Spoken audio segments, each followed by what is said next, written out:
Welcome to Our Girl Relationships. On this channel, we discuss day-to-day problems people face in their lives. Let's start with the video.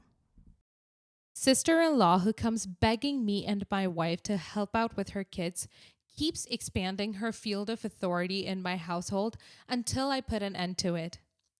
My in-laws family has recently witnessed one of its most striking tragedies, which was the passing of my sister-in-law's husband, are very young due to an incident and a mistake that he and a couple of his friends at work committed, in which I will not go too much into detail because even though I have little to no respect left for my sister-in-law, I will value the fact that she's genuinely considering going into a lawsuit against the company where he worked to get proper compensation for the fact that he passed away basically serving them. It was obviously, needless to say, extremely sad and depressing, and even though it brought the family back together in a way we hadn't witnessed in many months, at the end of the day, it would be a memory of somebody's passing, a husband, a son, and above all, somebody's dad. After the funeral was done and everybody took refuge to their homes and away from the gloomy and depressing atmosphere that had overthrown my parents-in-law's home and loomed over the family for many days as we all collectively stood by my sister-in-law's side and grieved with her passing of her husband that we all loved and cared and respected so much, my wife and I ended up doing the same very thing as we slithered our way out of my parents-in-law's home and into ours, which we thought would house and protect us from that vibe that we had grown to dislike in the funeral, regardless of the tender and caring emotions we carried out for my sister-in-law and her passing husband. I'm not going to lie to you and tell you that it didn't take me by surprise when my wife came up to me that following week to talk to me about something, and she said it was extremely serious and would go about detrimenting my affinity towards her family and my ability to be empathetic and caring and loving, and a very long list of introductions to whatever requests she had packed for me, and boy was she packing. She told me that her sister had been finding it very difficult to cope with living in a home that had very few people than the number she had gotten used to. Then she thought that coming to live with me and my children and my wife would make a process of getting accommodated to her newly inflicted loss a lot easier than it has to be, and that she would forever be grateful to me and my wife for making something that seems impossible to do a lot more achievable. Even my wife made it sound as though me making the decision of welcoming my sister-in-law into our home sounds like it would be the solution to multiple problems that we were facing in our marriage, and that it would only make for a great learning experience for our kids and blah, blah, blah. All I remember that's all surprise, I touched me to the core, and in a way that I genuinely felt like it connected to what my sister-in-law was feeling. And the intensity of the dislike severely and I had towards the emotions of possibly losing my wife is most likely what led me to agree to having her come stay with us, even though I was very well aware of her being the black sheep of the family and the problematic woman that people rarely grew to like.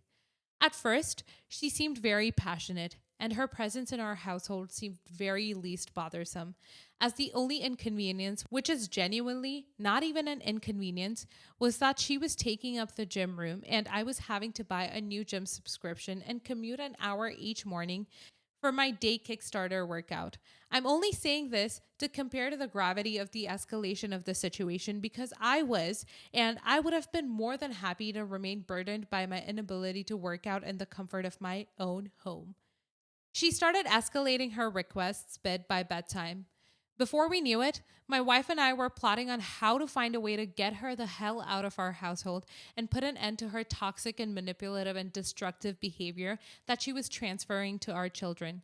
For example, in the first week, she was living with her kids in the gym room and taking up minimal space, which I appreciate quite a lot, as I'm a very private person and someone that really doesn't like change or unnecessary sacrifice. And so it was the perfect option for all of us. Or so I thought, because she asked to move out of the gym room herself and have my kids and hers stay in one room while she gets a room for herself, which I thought was reasonable to cater to, even though I knew that pulling all of the kids together in one room would be a lot less comfortable for the kids than it would have been if she agreed to keep things the way they were. But I also understood why she would feel the need to request that, as I wouldn't want to live all the time with my kids and still be forced to sleep with them at night. She then started talking shit to my wife in front of me, as if they were some high school teenage girls fighting over a skirt, and acting like there was no need to respect me or the authority I had in the house to silence arguments and disputes, especially in front of the children. As she was criticizing the way we were raising our kids and the way we behaved in front of other adults, even though our kids were obviously a lot more well behaved than hers could ever be. And slowly but surely, she started expanding the space in which she placed her things and roamed around most day and all night, from living with her kids to the gym room to asking us to get rid of our children's things so she could have more space to get a tad bit extra comfortable and cope with the passing of the love of her life. As her being rude about our decor and going to the extent of asking to renovate our home for us with our own budget would have anything to do with catching up the pain of losing a significant other. She started telling our kids how to and how not to act, as if she was entitled to anything more than handling her own problems and raising her own children who clearly needed a lot of guidance in their lives. And that's not me shitting on somebody else's children, especially knowing that their father is dead, but me questioning the true intent behind her walking around all day long, criticizing my children that were very impressionable and could easily be hurt and offended due to their childish and naturally sensitive and immature nature. The deal breaker for me was when she walked in on me and my wife trying to fall asleep in the middle of the night after a very long day of work, only to ask us if she could take our kids' bunk beds and disassemble it so she could have a double bed for herself and get extra comfortable in the gym room while our kids sleep on the couch cushions until we go out the following morning, and get other mattresses with our money. And the list goes on in a way that I could genuinely stay here all day before I'm even close to done. And on that note, I thank you for taking the time to read about my life sorrows that clearly don't compare to those of others. Update. I'm very surprised to hear all the overwhelming feedback that I got on the last post, but I want to finish what happened here, as many of you seem to be confused as to what happened following the day that I had enough of it, as I assumed the title gave away everything. But basically, I had enough of everything that has been happening and got up with barely two eyes open and shouted at her to get the hell out of my bedroom, and followed it up by getting the hell out of my house as soon as the morning is upon us, and that I would be taking no more of her shit and seeing no more of her face anywhere near my house, or I wouldn't hesitate to kick the shit out of her, the shit out of my house. And although I can admit that I was a little bit too harsh on my behalf, I genuinely don't tolerate things from people, and she had exceeded my limit and boundaries a long ass time ago. And the only reason I put up with any of it was because I was terrified of my wife having to go through the same shit. But I'm pretty sure my wife would never be as annoying and controlling and self imposing as my sister in law, especially if she was living in somebody else's house. Next story. I, 26 male, have a friend, Oliver. We briefly dated. He broke up because he figured he was straight, so we remained friends for the last 7 years. A few months ago, he began to hang out with some new people he met at work and started to date Lisa, 23, from said friend group. Recently, said friend group hung out at a bar and Oliver asked me to come along, which I agreed to. We spent the evening together, had a few drinks, had fun, until Lisa started to talk about a childhood friend of hers she recently reconnected with and told everyone with great disgust that he turned out to be gay. The others also had some opinions about that, and let's just say things were pretty ugly and disgusting against queer people and people of color. I really didn't want to deal with that bullshit, so I told everyone straightforward that I was gay and that what they were saying was derogatory, inhuman, and vile.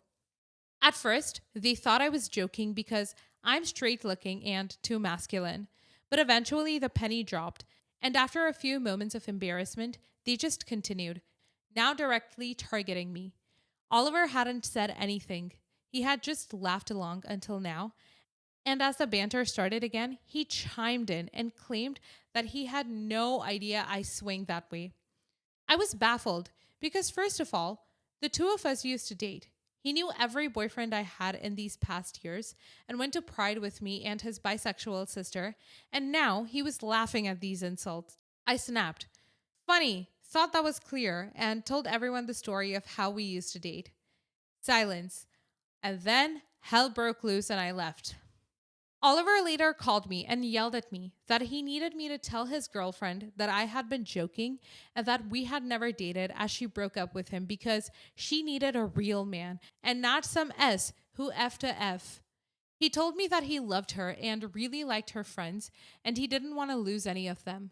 I asked him whether he had lost his mind because these people were homophobic and racist and that I could not understand why he would even want to deal with them. He told me that I should have kept my mouth shut, and only because they have one flaw doesn't mean they're bad people. I asked him whether our friendship and his sister meant nothing to him, and he said that we mean the world to him and that he supports us, but he is still allowed to hang out with people who have other opinions. Then he said something that actually had me thinking why I might be the a-hole after all.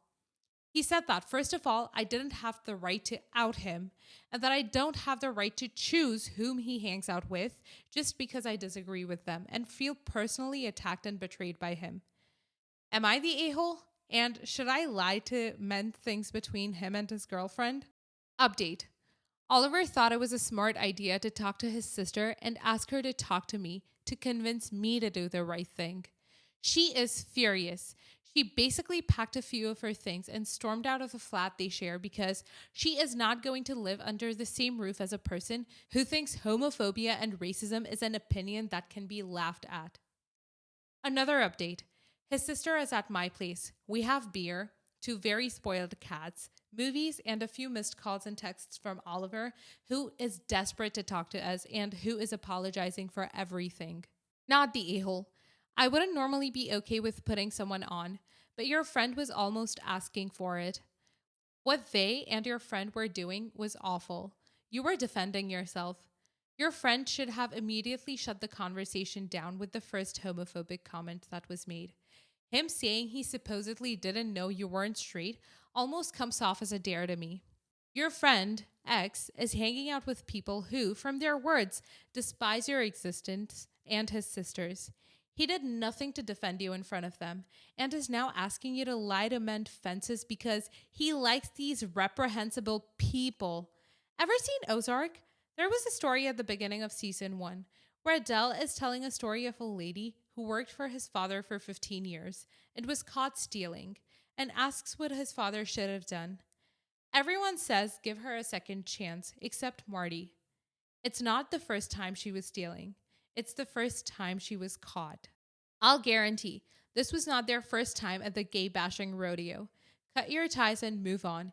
You're worth more than Oliver's so-called friendship. Not the a-hole. Not the a-hole. He said you have to be courteous of others' opinions and that you had no right to judge them based on that. Being homophobic and racist is not an opinion. It's directly going against someone's right to live and be happy. His friends, and him too by association, since it's especially not his call to make us a straight male, especially after his own history, are definitely the a-holes here. Hating someone just because you don't like the way they were born is an evil thing. Next story. My 16 female living situations are pretty chaotic. My parents are divorced and still live in the same town, but I don't like living with either of them. My mother married a guy with 2 kids, and they have 2 kids together. My father has young kids with his wife. It's noisy, and the kids get on my nerves. My parents expect me to babysit all the time if I'm around, and I just want to be alone. We live in an area with a lot of woods and abandoned farms, so I walk a lot to get out of the house and explore. I found the perfect hideout. It's an old storm shelter, or might have been a bomb shelter at one time. It's within a hike of both parents' houses, and no one seems to be around the area. So I've turned it into my own hangout. I'm interested in wilderness survival and DIY, so I made it really nice over the last year. I can go and read or craft or take a nap in peace. I can even cook simple stuff on a fire. I'm very safe and have had camping safety classes. I painted murals on the walls. I kind of wish I could live there sometimes. Things have been especially stressful at the homes with COVID. So I was spending a lot of time at my place, and my mom has been complaining that I'm not around. I fell asleep and ended up coming home late one day, and it turned into a big issue. My parents thought I was out doing drugs or having sex. I finally told them, I just have a place I go to be alone because they and their kids stress me out. That didn't go over well. My dad demanded to know where it was, and I refused to say. We're at a stalemate right now. They can't actually stop me from going there completely because they need me to be independent to be able to keep up with the other kids. All I have to do is wait till they get tired of doing the stuff that I can't do for them right now because I have to be supervised. I don't want them to ruin my spot by knowing where to find me and bother me. There's not a lot they can take away that matters enough to be a punishment. So I can see them getting frustrated. Am I the a hole? Edit. Thank you for the feedback, everyone.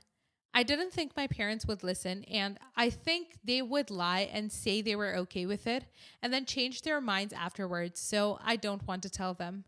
But I think my uncle would understand and keep the secret, so I'm going to talk to him and see if he would agree to be my adult contact person without telling my parents unless I go missing. Not the a hole, since people are aware. I do still think it is a risky endeavor, and you should put even more effort into staying safe. Times when you do reach out on your own, potentially a suggested burner phone. While I do not judge your parents for being worried about this, they chose not to rectify the base situation, driving you away in the first place. Please stay safe and check in with them regularly or your trusted person who knows about the hideout. It is rather difficult if this is a friend of the same age, but at least a teacher knows. Stay safe. Info. Dear, does anyone know where the spot is? Camping safety classes should include someone knowing where you are at all times in case something happens or you go missing. I get it's hard right now, but this seems understandably dangerous, and any parent would worry about their child spending days or nights in the woods alone. Not that they have to know, but someone does. Not the a hole. They're treating you like a babysitter since you're the oldest. And when you have a spot, you don't have to be stressed out by the children. They get mad. They should understand that the children are stressful and loud. They've experienced it before.